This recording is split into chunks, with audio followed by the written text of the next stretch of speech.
disturbing images from Canada in the last few days. Thousands of truckers are laying siege to their biggest cities. We are reminded of Trudeau's unsolicited advice to India last year. Today, the same Trudeau is in hiding. The Tukde Tukde Brigade in Canada has forced him to go into hiding. He should remember how he was supporting the Tukde Tukde gang in India last year. Let's debate.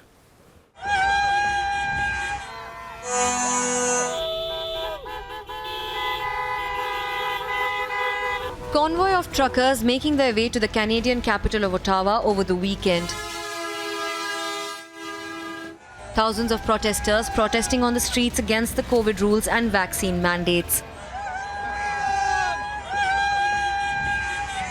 And protesters desecrating tomb of unknown soldier.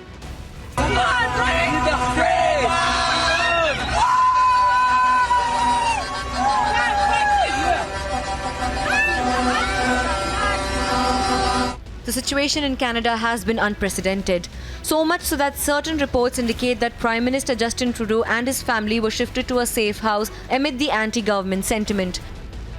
In fact, many experts and global political observers have compared the situation in Canada to not just the US capital siege, but also the year-long protests by certain groups on the outskirts of Delhi.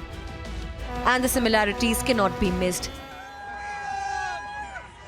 While the groups protesting on the outskirts of Delhi had come prepared for a long haul, and so are the truckers in Ottawa.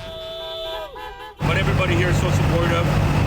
It's good to know that, but I'm here for the long haul. I'm not going anywhere until we get something done here. How long are you going to stay? I'm prepared to stay a month if I got to stay a month. Oh, really? You got stuff to stay a month? Yeah. Canadian politicians like a certain Jagmeet Singh, who slandered India during the farmers' protest, is now calling the protesting truckers extremist elements.